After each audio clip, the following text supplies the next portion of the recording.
It is Thursday and today I'm going to take you through a full day of eating.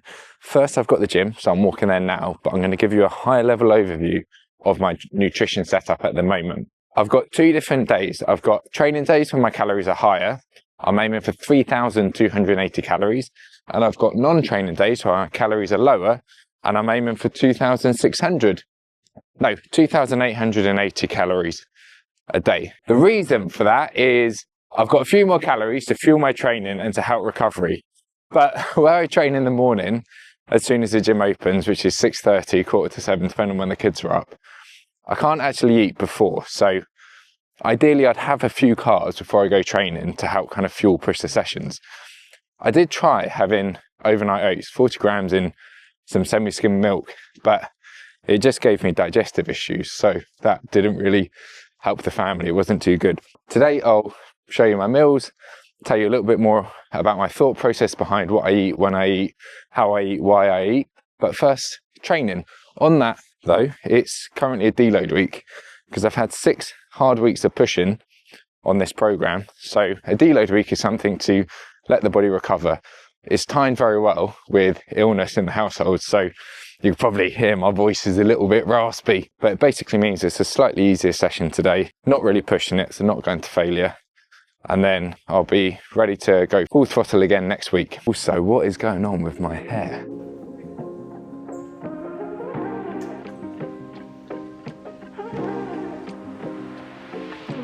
Gym done, deload sessions, so it didn't take anywhere near as long as it normally does. This is my breakfast. It's a massive bowl of 804 calories, 53 grams of protein, 102 grams of carbs, 16 grams of fiber. One of the problems with eating 3,200 odd calories is spacing out evenly throughout the day. When I miss a meal, or if I have to cram too many calories into one meal, I end up getting brain fog. I try and split my meals up into 4 800 calorie meals across the day, which is a lot of food to eat, to be honest. I lost weight over Christmas because I was just full, and I realized all the little snacks that people have, like the box of celebrations, I just wasn't having them and I wasn't picking at them because I just didn't want to. Another reason for trying to split this into 4 800 calorie meals is just to help with digestion, so that the family don't disown me and kick me out of the house. The other thing that I take in the morning are my supplements. So I have omega-3 for cognitive function and brain health. I don't actually like fish or cheese, and so it's important I do get my omega-3 from supplements because I won't really get EPA or DHA from my diet.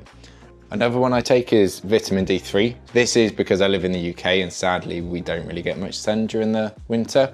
In the summer I try and get out as much as I can, so I don't really take it as much, but I don't feel like I need to. And then the final one is creatine, which helps performance and brain health as well, and cognitive function, which is great. But that's breakfast. I've got an education call. I always want to improve for myself, but also give a better service to my clients. I have 3 new clients to set up, which is really exciting. I love this part because when someone starts this journey I don't think they realize what they can achieve. If somebody sticks at it and gives it time, in 3 months they can achieve like a good result. In 6 months, it'll blow their mind. And in 12 months, 2 years, my goodness.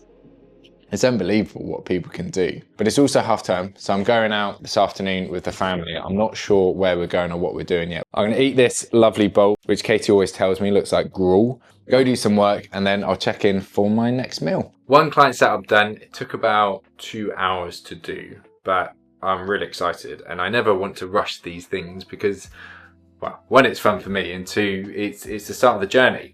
But now it's time for meal number 2, which is sort of lunch. It's 11 o'clock, so it's been about 3.5 hours since I've last eaten. One of the big things I always focus on is just quality of nutrition, because all of the vitamins and minerals that our body needs comes from the food that we eat, other than vitamin D, which we get from the sun or anything we put on our skin transdermally. A lot of the dads I work with don't eat enough fruit or veg, and so my kind of secret hack for that is frozen fruit. Frozen fruit, that's frozen veg. Frozen veg.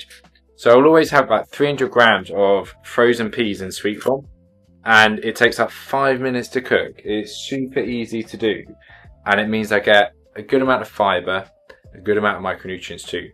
Now the other thing that I do with my lunches is I'm all about ease and convenience. I have a look in the fridge, have a look at what we've got. We've got chicken breast, avocado, cucumber, and my frozen veg. So I'm gonna have that, stick probably 3 pitters in. Pitters are good with fibre, it's easy to do, and cheap as well, because when you're eating 3,200 calories a day, it can add up. So cheap sources of carbs are an absolute win. That's my lunch. This is what I'm eating here. So this would be the screenshot of it. It's probably 800-900-ish calories. All right, running total of my day so far. So this is it all on my plate. Kids are looking at toys that they want, of course. So running total, so far 1,682 calories. So halfway there over 2 meals, which is good. Protein, 114 grams. Carbs, 227 grams. Fiber, 52 grams, which I typically have 60 to 70 grams a day. That's quite good.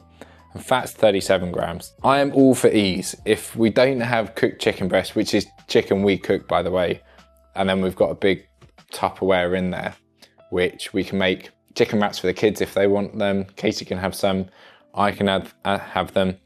But if we don't have chicken, I normally scramble some eggs, and I'll do 2 eggs, 2 egg whites. The egg whites are there just to get extra protein without adding the calories up from too many fats. Yolks are amazing. I've got nothing against them. There's enough micronutrients in there to grow a baby chick, which is amazing. That's a typical lunch. I'm gonna eat this, set up another client, and then another one, and then I'll probably have my next meal. So I will catch you then.